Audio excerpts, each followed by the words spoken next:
usted no lo sabía, por ejemplo, creadores del origen de la historia del Islam, ellos tienen por profeta a Abraham.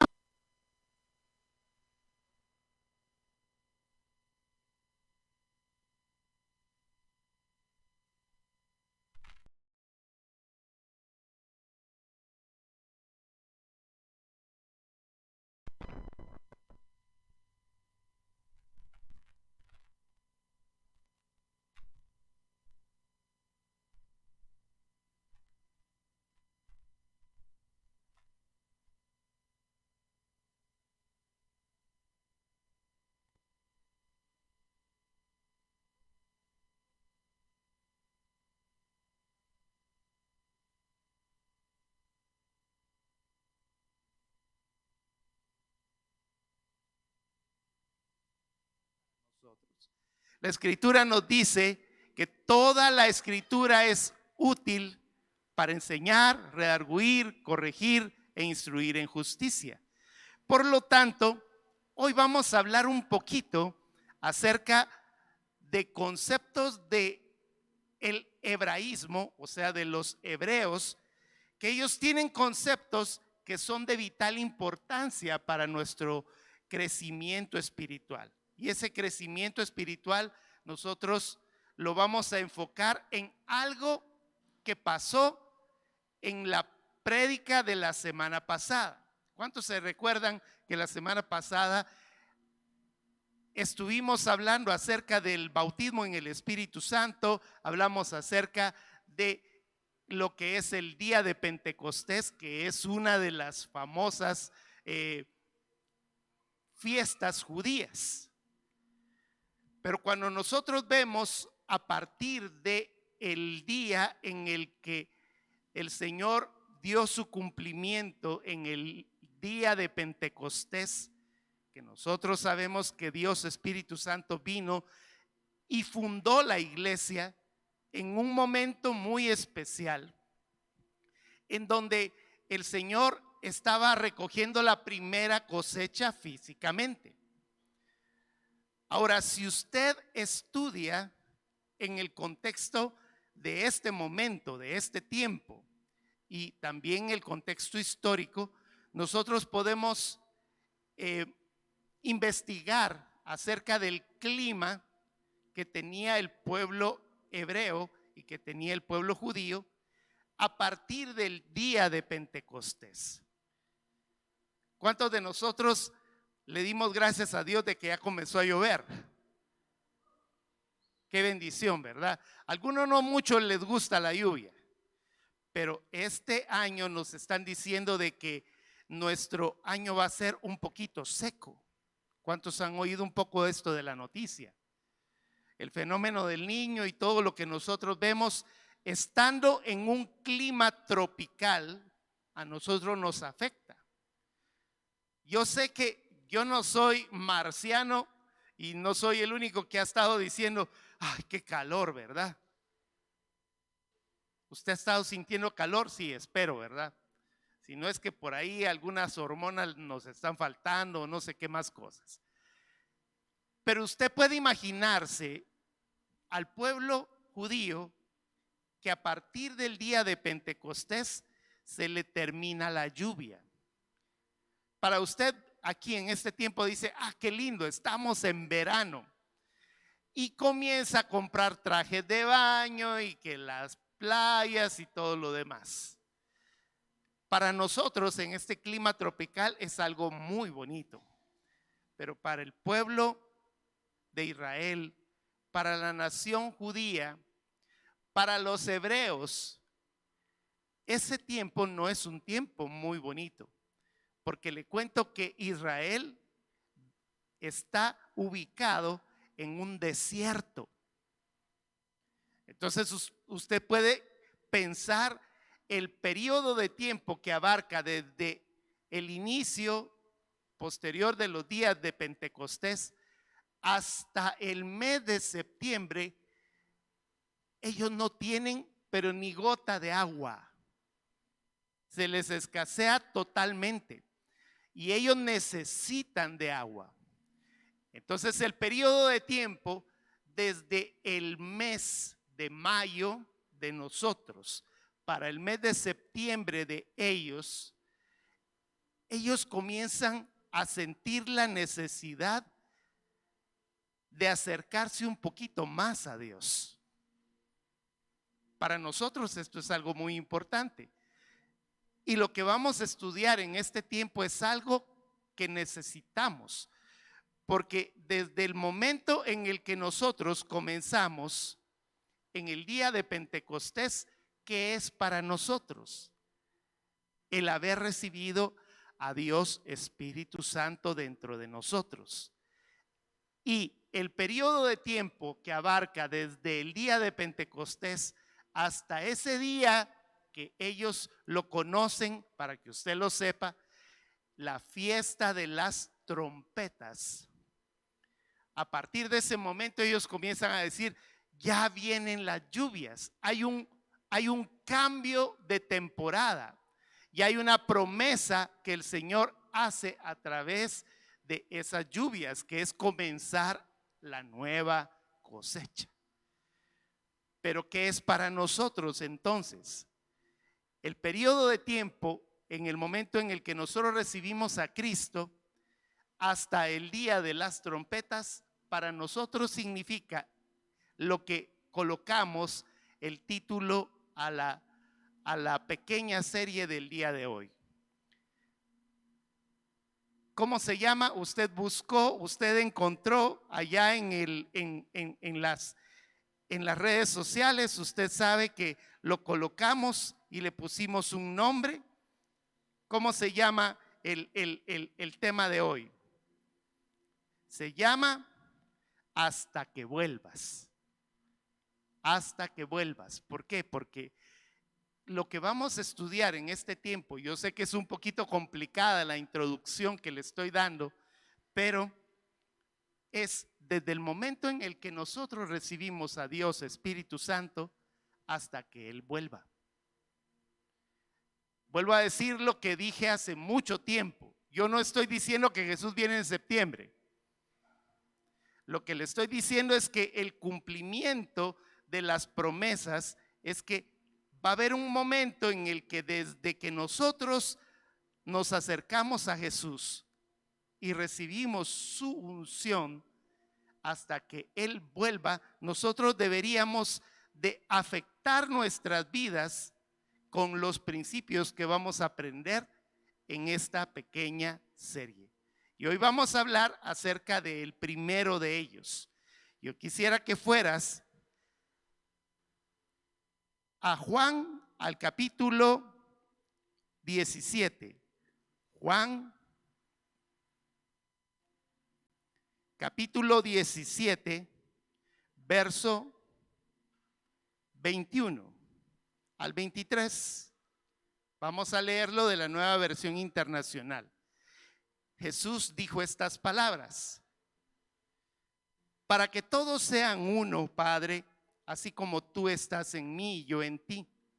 Permite que ellos también estén en nosotros, para que el mundo crea que tú me enviaste.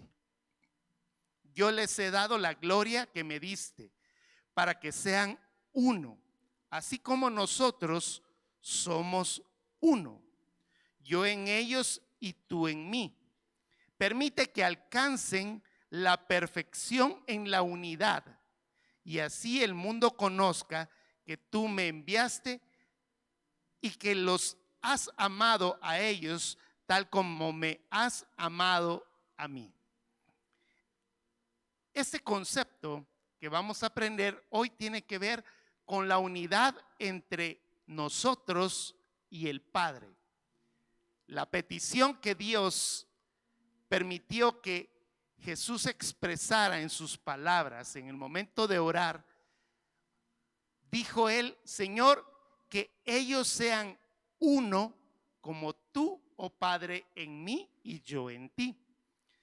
Ahora, esta palabra en el hebreo, ahí es donde entramos a la expresión del primer mensaje de hoy, es la palabra tefilá. y la palabra tefilá significa unión y significa fusión con Dios. Y tiene mucho que ver con el aspecto de mantenernos pegaditos a su presencia. El tema de hoy, hasta que tú vuelvas, es para que nosotros podamos entender de que nosotros debemos estar pegaditos a su presencia hasta que Él vuelva. Y eso es lo que vamos a ver el día de hoy. Bíblicamente, cuando nosotros vemos en el Antiguo Testamento, hay muchas áreas que nosotros podemos comprender en la unidad del Padre y nosotros. En el Antiguo Testamento nosotros vemos, por ejemplo, en el libro de los Salmos, voy a ponerte un pequeño ejemplo. Vaya al Salmo 17, versos 1 al 3. El Señor dijo estas palabras: Señor, oye mi justo ruego, escucha mi clamor, presta oído a mi oración, pues no sale de labios engañosos. Sé tú mi defensor, pues tus ojos ven lo que es justo. Tú escudriñas mi corazón, tú me examinas por las noches. Ponme pues a prueba, que no hallarás en mí maldad alguna. No pasarán por mis labios en lo que respecta a la maldad. ¿Qué significa entonces unidad?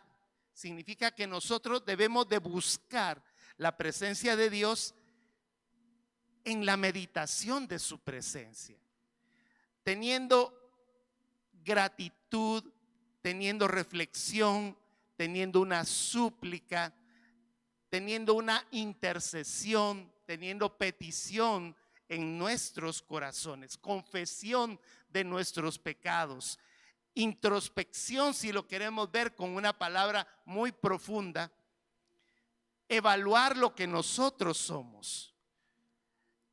Realmente, cuando nosotros analizamos el concepto de la unidad que Jesús estaba pidiendo, que el Padre y nosotros fuéramos uno en Él, es una palabra que probablemente en nuestro propio idioma no la podamos encontrar mucho, pero tiene que ver con el autoanálisis, analizarnos nosotros mismos y comprender lo que significa tener una relación con Dios Padre. Ahora, cuando nosotros analizamos el concepto de orar al Padre, tener una relación con Él, y usted probablemente se podría hacer esta pregunta: bueno, ¿de qué me sirve a mí el hacer introspección? ¿O de qué me sirve a mí hacer un autoanálisis? ¿O de qué me sirve a mí orar si el plan de Dios ya está realizado? El plan de Dios ya está hecho. ¿Será que nosotros podemos hacer algún cambio en el momento en el que nosotros venimos y le decimos: Señor, quisiéramos que tú bendijeras nuestra vida? ¿Será que en el momento en el que nosotros podemos estar orando, nosotros podríamos cambiar el pensamiento de Dios? La respuesta es no. Dios no cambia, Dios no muda. Entonces, ¿cómo es que nosotros oramos? El hombre no puede influir, no puede ser la influencia de Dios. Sin embargo, cuando nosotros leemos en la Escritura, hay algunas oportunidades que Dios nos da. Yo creo que podríamos buscar Números capítulo 23, verso 19, y aquí vamos a encontrar algo muy interesante. Dice la Escritura: Dios no es un simple mortal para mentir y cambiar de parecer. ¿Acaso no cumple lo que promete, ni lleva a cabo lo que dice? Definitivamente Él hace las cosas conforme a su plan. Entonces, quiero que vaya entrando a este punto importante. Si Él no cambia, ¿cómo podríamos nosotros solicitarle el perdón? Ya se puso a pensar en esto. Si Él ya ejecutó, ¿cómo podemos solicitar el perdón o cómo podemos solicitar que Él nos dé la bendición si Él ya ejecutó? La respuesta es que hay en este momento alternativas en nuestra vida que producen bendición y maldición. Cuando nosotros vaya a Deuteronomio, al capítulo 11, versos 26 al 28, nos dice: hoy les doy a elegir entre la bendición y la maldición. Bendición si obedecen los mandamientos que yo, el Señor, su Dios, hoy les mando obedecer. Maldición si desobedecen los mandamientos del Señor, su Dios, si se apartan del camino que hoy les mando a seguir y se van tras dioses extraños que jamás han conocido. Entonces, si permanecemos en el error, la consecuencia va a ser la misma, la maldición. Ya está ejecutada. Si nosotros hacemos lo malo, entonces nosotros vamos a obtener esa maldición que está colocada allí. La maldición, o sea, lo malo que está colocado sobre de la persona o sobre de la nación. Pero si cambiamos nuestra actitud, el Señor en ese momento se relacionará con nosotros bajo la alternativa que nosotros estamos eligiendo. ¿Me está comprendiendo lo que le estoy diciendo en este momento? O sea que cuando nosotros vemos la palabra tefilá, es examinar hacia dónde me dirijo, qué necesito mejorar y así cambiar el plan que yo mismo estoy provocando con mi mala actitud. Y este es un principio muy fuerte, porque cuando nosotros comenzamos a pedir bendición es que nos estamos alejando de la maldición. ¿Me comprende? Pedir la bendición sobre del camino correcto significará entonces obediencia. ¿Por qué cree usted que Dios es santo? Porque Él hace lo bueno. Pero por el otro lado está el hecho de que cuando nosotros nos mantenemos del lado del Señor, hacemos lo bueno. Pero si nosotros permanecemos por el otro lado, hay un polo negativo. Se lo explico con la energía eléctrica. Usted sabe en el momento en el que usted va a un interruptor, hay un polo positivo. Y si hay un polo positivo, entonces significa que hay un polo negativo. Si hay un bien, existe un mal.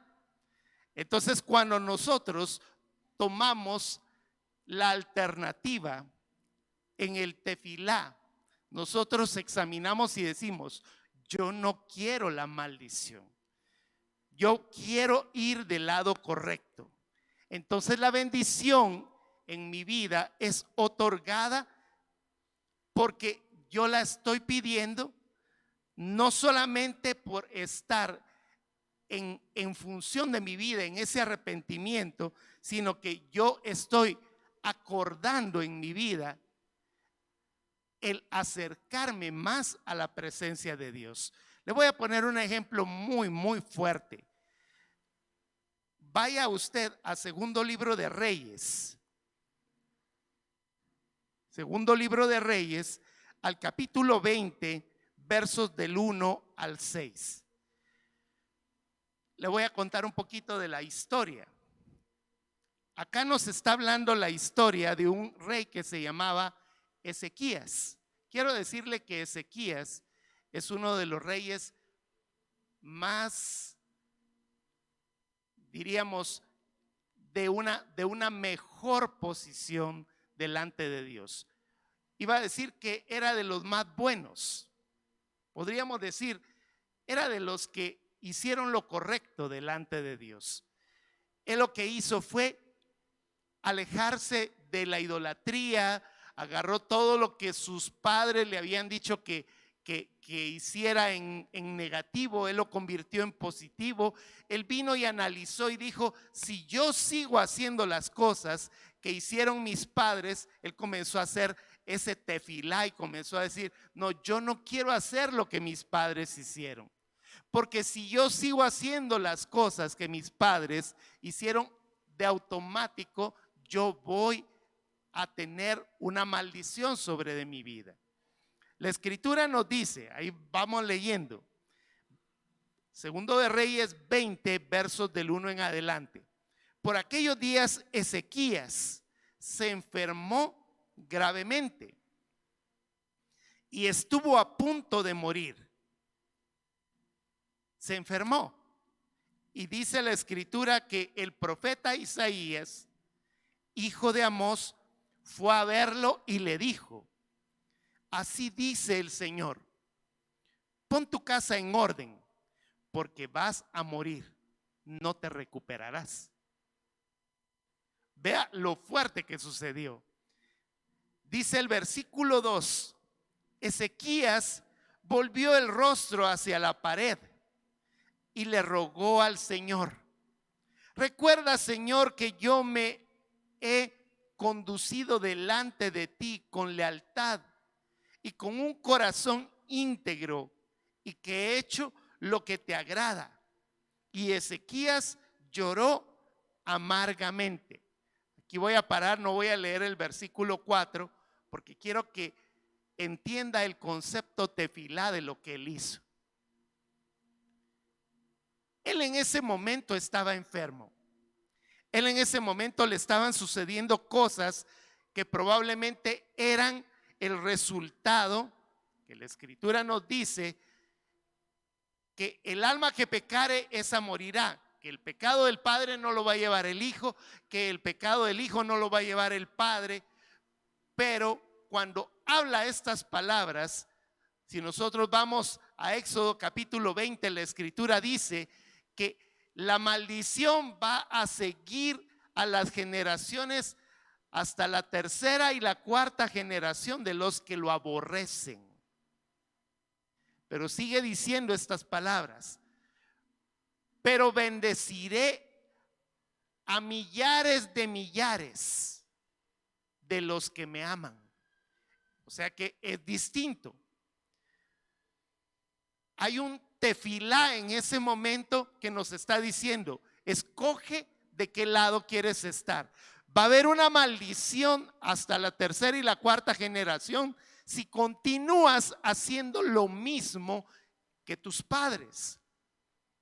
Pero si tú haces lo malo, entonces vas a continuar en esa posición. Mientras que si tú haces lo bueno, la bendición va a comenzar a desarrollarse a partir de ti. En ese momento, millares de generaciones. Entonces regresamos a Ezequías. Ezequías había hecho lo bueno delante de Dios. Sus padres, sus abuelos, sus bisabuelos probablemente habían hecho lo negativo. Ellos habían hecho lo malo, no había estado bien. Y él en ese momento estaba recibiendo el pago del pecado de sus padres. Y él había hecho lo bueno delante de la presencia del Señor. Entonces en ese momento, él postrado allí en su cama, se queda pensando, Señor, ¿qué fue lo que Isaías me vino a decir? Arréglate porque no te vas a salvar. ¿Qué es lo que dice el verso 3? El profeta Isaías le dijo, pon tu casa en orden porque vas a morir, no te vas a recuperar. Y comenzó a caminar Isaías. Yo me imagino a Ezequiel con la misma expresión que probablemente en ese momento nosotros, que somos de aquellos que queremos que Dios nos esté bendiciendo a cada momento, que nos den palabra profética, que nos digan un montón de cosas. Ezequías en ese momento le dice a Isaías: Isaías, solo eso me vas a decir. Pues ya no tengo más palabra para ti. Isaías agarra, ordena su salveque, se compone y Ezequías le está diciendo: no me vas a decir nada más. Hasta luego, Ezequías. Hasta aquí llegaste. Y comenzó a caminar. Yo me imagino, esa es mi imaginación santificada. Isaías, plum, cerró la puerta y comenzó a bajar las gradas del aposento del rey. En ese momento que él comenzó a bajar las gradas para llegar, dice el verso, que en ese momento él se puso a llorar. Isaías no había salido de la casa porque era un gran palacio y él comenzó a caminar. En ese momento él hizo un tefilá, refiriéndonos a Ezequías. Le comenzó a decir al Señor: Señor, no es posible en este momento que tú tengas misericordia de mí. ¿Será que puedes cambiar lo que tú me estabas diciendo en este momento de que voy a morir?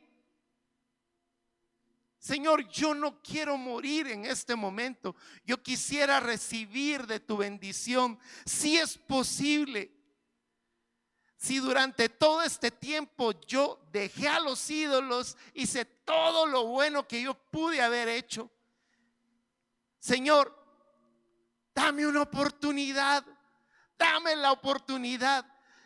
Si yo durante todo este tiempo yo te alabé, yo te glorifiqué, Señor, si tú me dieras la oportunidad. Vea todo lo que yo en este momento me estoy poniendo a pensar que hizo en la escritura. Dice: con un corazón íntegro. Dice la palabra: recuerda, Señor, que yo me he conducido delante de ti con lealtad y con un corazón íntegro y que he hecho lo que te agrada. Ezequías se puso a llorar mientras que Isaías bajaba las gradas, terminó de saludar al cocinero, le dijo: qué rica estaba la comida que me diste, pero ¿y al fin qué vas a hacer? No, ya tu jefe ya está para el tigre. Ya. Así es que ahí nos vemos, casi a punto de comenzar a salir por la puerta del corredor. Dice el versículo 4 que en el momento en el que Ezequías comenzó a hacer esa oración, comenzó a hacer ese tefilá, dice, acompáñeme al verso 4. No había salido Isaías del patio central cuando le llegó la palabra del Señor. Verso 5. Regresa y dile a Ezequías, gobernante de mi pueblo, que así dice el Señor, Dios de su antepasado David. Ve hasta dónde se fue, hasta David.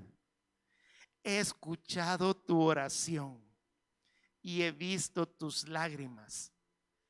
Voy a sanarte y en 3 días podrás subir al templo del Señor. Voy a darte 15 años más de vida. A ti y a esta ciudad los libraré de caer en manos del rey de Asiria.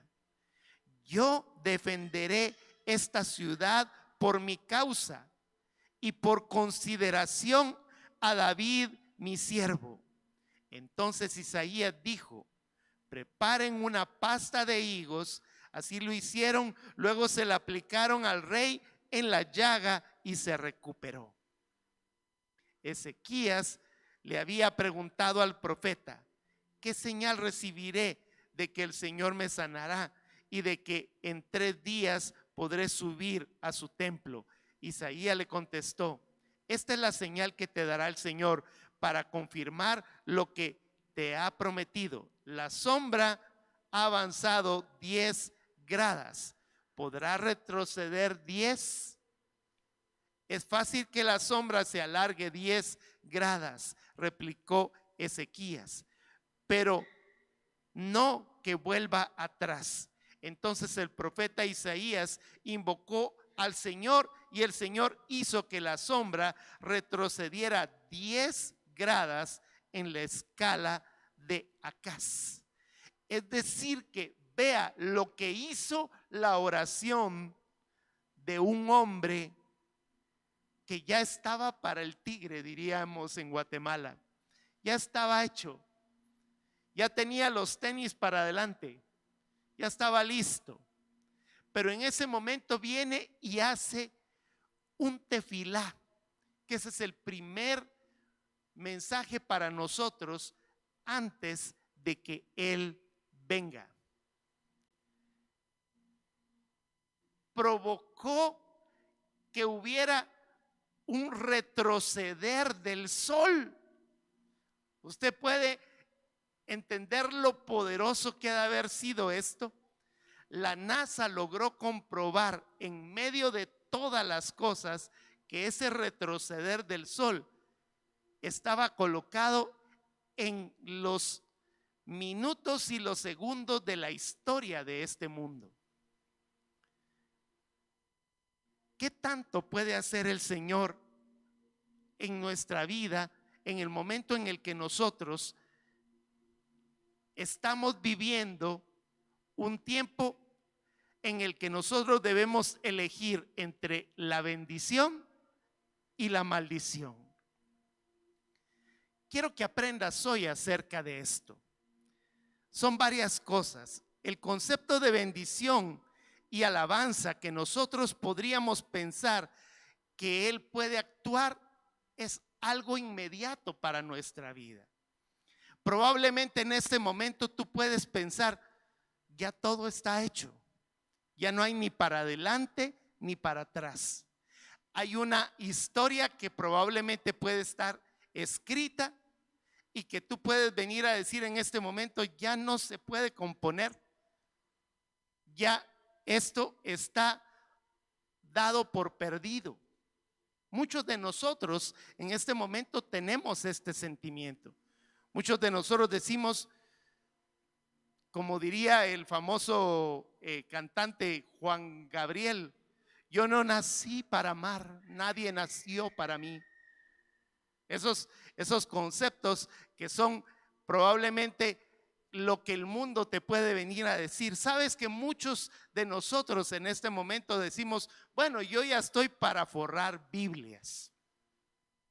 Yo ya estoy, decíamos en el tiempo de la iglesia tradicional, yo ya estoy que me voy a quedar para vestir santos, diría. Solo que lo dije en la versión cristiana. Usted se quedó para forrar Biblias. Muchos en este momento dirán: no, yo ya no, de plano, nadie está para mí. Y entonces viene el Señor y te puede venir a decir: haz tu tefilá, haz una oración que sea como una saeta delante de la presencia del Señor. Y esto no es solamente una oración, es una oración diaria en mi vida. Muchos de nosotros pensamos que nuestra familia está terminada, está acabada, que ya no hay perdón, que ya no hay arreglo, que nuestros hijos ya no tienen un retorno, que las circunstancias están mal. Y cuando hay una situación, una palabra de maldición, quiero decirte que no es Dios el que te da esa maldición. porque Dios no maldice lo que Dios ha bendecido. El que maldice en muchas de las circunstancias es al que nosotros servíamos anteriormente. Y probablemente esta es la temporada en la que tu tefilá, o sea, tu forma de oración, en donde tú vienes y dices, voy a dar un paso de, en lugar de hacer lo malo, voy a comenzar a hacer lo bueno en una actitud positiva. Vea lo que dice Primera de Crónicas, primer libro de Crónicas, en el capítulo 29, versos 9 y 10. El pueblo estaba muy contento de poder dar voluntariamente sus ofrendas al Señor y también al rey. El rey se sentía muy feliz. Entonces David bendijo así al Señor en presencia de toda la asamblea. Bendito sea el Señor Dios de nuestro Padre Israel, desde siempre y para siempre. El concepto de bendecir, el concepto de decir, bueno, de aquí en adelante voy a tratar de hacer lo bueno. Vea lo que hizo el pueblo. En la presencia de toda la asamblea se sintió muy feliz de hacer lo bueno delante del Señor. Pero la pregunta es, ¿lo hago para elogiar a Dios? Cuando yo vengo y digo, Señor, bendito, vea lo que dice, bendito sea el Señor Dios de nuestro Padre Israel, desde siempre y para siempre. La pregunta en este momento es, ¿usted cree que usted lo está haciendo para elogiar a Dios? ¿Será que Dios necesita que nosotros lo elogiemos? ¿Para qué es que nosotros venimos a decir, el Señor es mi rey, mi todo, el Señor es mi luz y mi salvación? El Señor ya lo sabe. El Señor sabe lo que Él es. ¿Por qué razón es que tú lo tienes que decir? ¿Alguna vez te has puesto a preguntar por qué tú alabas a Dios? Tú alabas a Dios, no es para el bien de Dios, no es para que Dios venga a ser exaltado, porque Él ya está exaltado. Es fuerte lo que le estoy diciendo. Lo que usted está haciendo es que usted está provocando una guerra espiritual haciendo ese tefilá. Porque usted, en el momento en el que usted y yo le estamos diciendo, yo sé que mi Redentor vive y con Él me levantaré. No es que Dios esté diciendo, ay, qué bueno que me lo estás diciendo. Es porque tú en ese momento se lo estás diciendo a las huestes de maldad de las regiones celestes y les estás diciendo, aquí estoy haciendo una línea entre ustedes y yo. Ustedes no van a maldecir mi vida, ustedes van en este momento a estar totalmente por fuera, porque es algo que debemos de comprender. Cuando nosotros venimos y le decimos al enemigo, yo arrebato, es una palabra que a veces se nos ocurre decir. ¿Arrebato de dónde? Si él no lo tiene. Yo que recuerde, el que tiene todas las cosas de los hijos de Dios es Jehová de los ejércitos. Es el mismo Jesús. Por lo tanto, en el momento en el que nosotros le estamos diciendo al enemigo, enemigo, tú estás allá, yo estoy aquí y el Señor es mi luz y mi salvación, el enemigo viene y dice, no, este sí está hablando en serio. Este está diciendo las cosas porque en su corazón las está viviendo.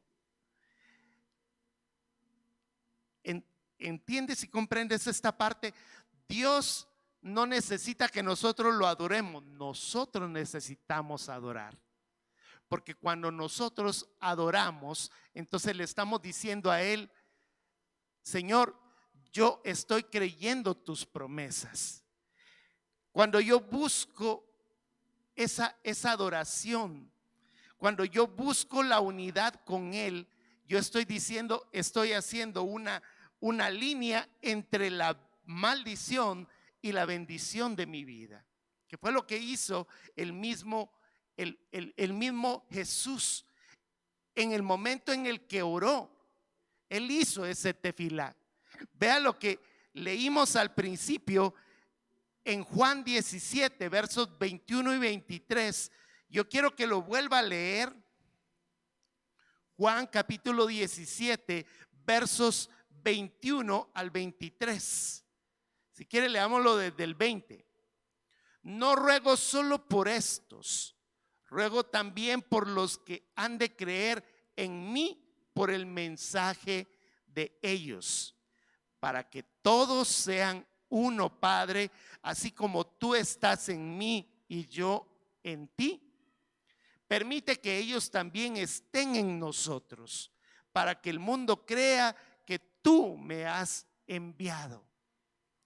En ese momento el Señor Jesús nos estaba enseñando un modelo de tefilá.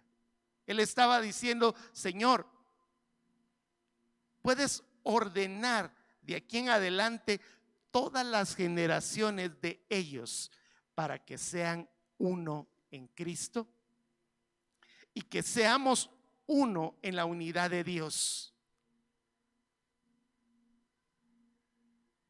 La unidad de Dios, entonces, ¿qué es para nuestra vida? Es buscar el camino correcto, es esperar su bendición, es entender que Él no es el que lo necesita, sino el que lo necesita soy yo mismo. Yo no adoro porque Él lo quiere, sino para conocerlo más en su presencia.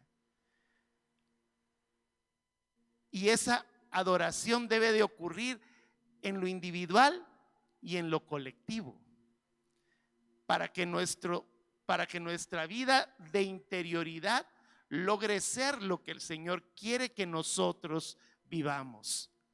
De tal manera que tefilá, la primera de los principios de esa cultura que comenzamos a decirlo hoy en la cultura hebrea, que después se convirtió en una cultura israelita y después se convirtió en una cultura cristiana, nos enseña a nosotros que nuestra oración es efectiva, que no es que nosotros estemos cambiando las decisiones de Dios, sino que lo que estamos haciendo es orientar nuestro camino hacia donde Él quiere, porque ¿qué dice la Escritura? Los planes de Dios son de bien y no de mal. El problema que nosotros tenemos es que si nosotros estamos haciendo lo malo, entonces los planes de bien de Dios no van a estar sobre nuestra vida. No es que nosotros en nuestra oración estemos tratando de cambiar el plan de Dios. El plan de Dios es de bien y no de mal. ¿Qué dice la Escritura en Romanos capítulo 8, verso 28? Sabemos que los que aman a Dios, todas las cosas les ayuda a bien. Entonces, ¿por qué a mí me va mal? Porque en el momento en el que nosotros hacemos esa introspección en nuestra vida, nosotros comenzamos a decir: Señor, hoy es nuestro tiempo de cambio. Yo no debo de actuar sobre de la línea de la maldición, sino que sobre la línea de la bendición, porque Dios juró bendecirme. ¿Cuántos creen que el Señor ha jurado bendecir su vida? Por eso hoy, una de las primeras cosas de aquí hasta que Él vuelva es que nosotros debemos mantenernos en esta línea, esa línea que produce bendición, no maldición. Y la Escritura nos dice: pongo en ustedes a escoger, eso lo dice Josué, pongo la bendición y la maldición sobre de vuestra vida, escoged a quien sirváis. Y eso es lo que el Señor viene hoy a decirnos: Desde el momento en el que nosotros recibimos a Jesús, desde el momento en el que nosotros tenemos a Dios Espíritu Santo dentro de nosotros, hasta que Él venga, permítale al Señor que le entregue las bendiciones. Y se la voy a, así como entendimos la palabra que hablaba de Ezequías, así se la voy a dar como que mucho más fácil para que lo podamos entender. Cuando nosotros estamos actuando en nuestra vida, dice, vaya a la escritura, a Gálatas capítulo 5, verso 19.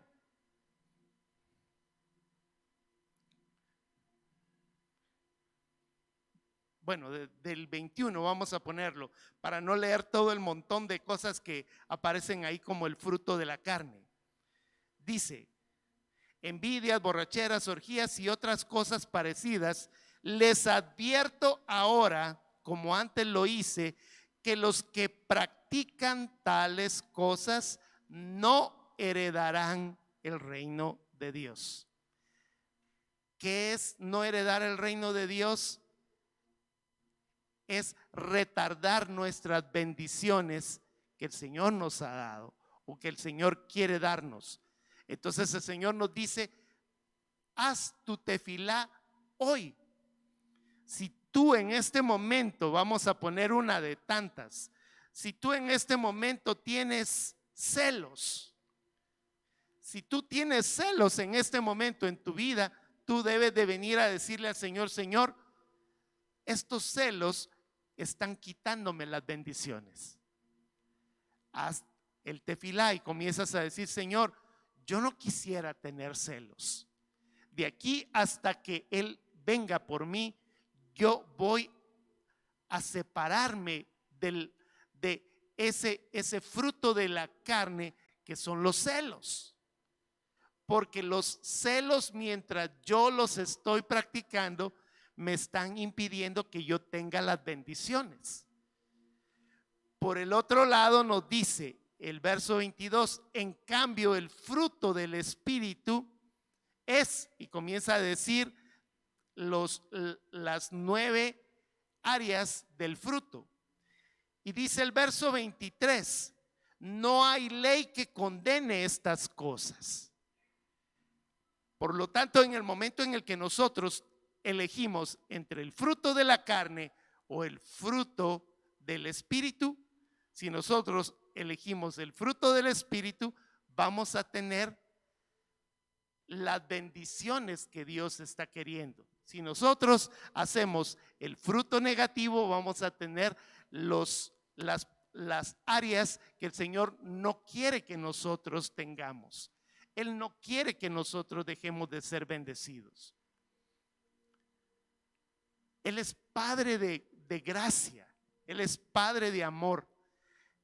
Entonces, para cerrar en esta noche, si tú quieres las bendiciones, comienza a cambiar esas áreas, como Ezequías lo hizo, como Moisés lo hizo. Moisés, para hacer todo lo que él realizó, él tuvo que cambiar su vida. Pablo cambió su vida. Todos los que nosotros podremos imaginar hicieron un cambio en su vida y comenzaron a recibir esa bendición. ¿Qué es lo que nosotros queremos en esta noche? Recibir bendición. Hagamos un tefilá, porque de lo contrario, en el momento en el que nosotros no hacemos este cambio, vamos a comenzar a recibir el aplazamiento de nuestras bendiciones. Así es que yo voy a pedirte hoy, allá que estás en redes sociales, que pienses un momentito. Allí hay una tremenda lista en Gálatas capítulo 5, versos del 19 en adelante, que nos dice que esas obras que son del pecado y que nosotros sabemos muy bien, y los que estamos aquí pensemos también de lo mismo. Si son esas obras las que nos están provocando maldición, si es ese carácter, si es esa circunstancia que estamos haciendo mal. Y aquí voy diciendo, probablemente esas áreas de inmoralidad sexual o esa impureza, ese libertinaje, quizás es idolatría, quizás es odio, discordias, son celos, arrebatos de ira, hay rivalidades, hay disensiones, hay sectarismos, y todo lo que aparece allí nos dice, si seguimos practicando estas cosas de aquí hasta que Él venga, vamos a retardar sus bendiciones para nosotros. No van a haber esas bendiciones. No vamos a heredar el reino de los cielos aquí en la tierra. Yo le hago la pregunta, redes sociales,